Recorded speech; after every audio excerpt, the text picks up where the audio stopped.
While the Biden administration is working to push through another must-pass spending bill to keep the government open beyond September 30th, there's one emergency provision of the bill Biden wants lawmakers to push, a $13.7 billion provision to help, you guessed it, Ukraine. According to Responsible Statecraft, if the new aid package goes through, it will mean the U.S. has allocated nearly $70 billion for this war, which tops Russia's entire defense budget, by the way, in 2021.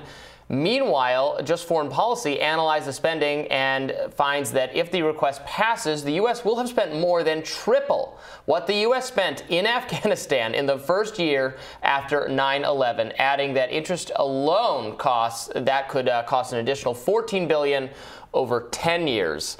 That's a lot of money. It's incredible stuff. It's incredible. And just for some context, obviously medical debt has grown over the course of the pandemic, but prior to the pandemic, I believe it was valued at about $81 billion to cancel all medical debt in America. So think of whether you or your loved ones, people you know who have been suffering under the yoke of these horrible medical bills that are very difficult to anticipate. How many people have deferred medical treatment out of fear that they will be hit with the bill that they cannot afford? We're talking about all these debt jubilees and student debt cancellations, and why don't we cancel other kinds of debt first? Like, I completely agree. I've been pushing for medical debt cancellation for a very long time, and we're told repeatedly we can't afford those kinds of things. We can never have money to help the American people. And look, a commensurate amount of money is being spent for an international entanglement that is not really entirely clear and has not been, I would argue, sufficiently explained why America has this kind of an economic investment in it to begin with.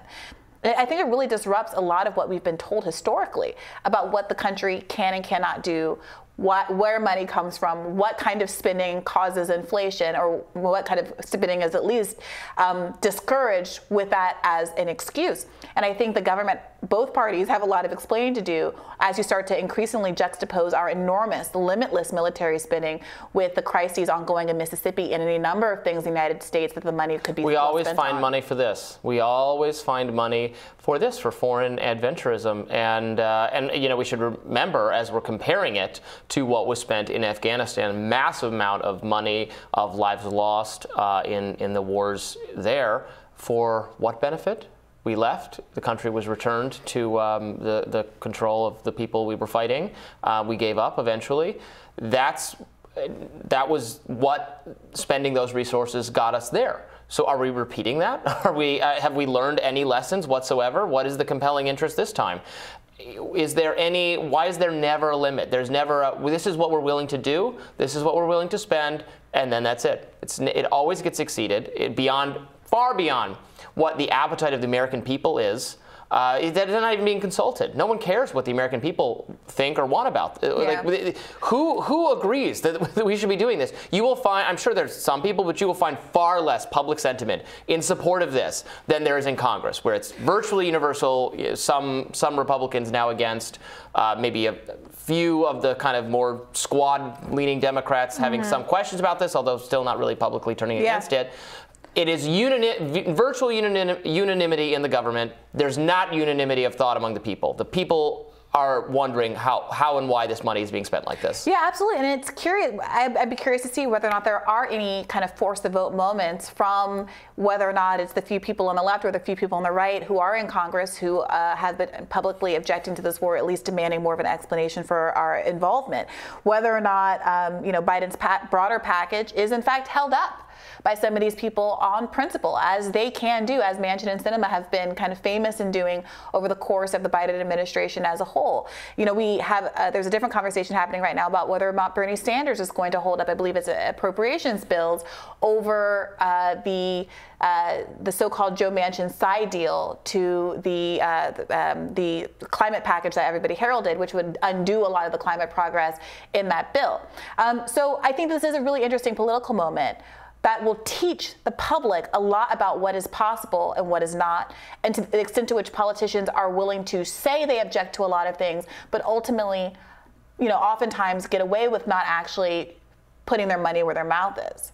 Yeah, we need the anti-interventionist Republicans and Democrats to come together and start opposing this stuff constructively. This is something the American regime wants for the Biden administration, generals, the military-industrial complex, and then many top Republicans are going along with it. Right? They'll fight every inch of the Biden agenda. They'll fight every part of it except this. Yeah. They won't fight this. And we should be clear. I mean, the way that spending works is not as though there's like a pot of money, and because $70 billion went to Ukraine, there is no longer $70 billion to go to the United States.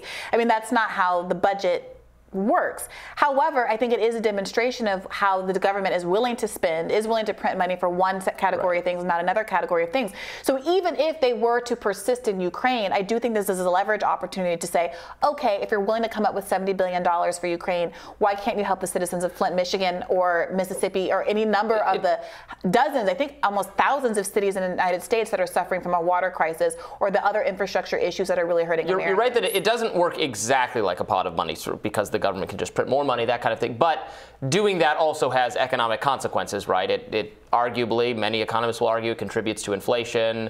It has to be paid for some way. Down the line, they can borrow, they can wait. It's not like literally a pot of money that then they just run out. But it does have economic consequences. So what they prioritize matters, and this is what they prioritize, right? And you're not wrong that while I would not necessarily probably spend money on many things you want to spend, if we're spending money at all, why is this the thing that money gets spent on? Medical debt could be a better Because I do cause. think we agree on quite a few things. We agree about medical debt? Does it not seem to be a priority to make sure that a capital city of one of our states doesn't have brown water coming out of the tap, or the ongoing crisis in we need to change lead pipes need to be changed. And energy prices as we head into the summer. Winter rather. Any number of things I can imagine we would agree on, and a large number of Americans would agree on as well. Frankly, medical debt cancellation is enormously popular. And again, I'm sorry, there was only one candidate in the race who was advocating for it, and it got very little media attention because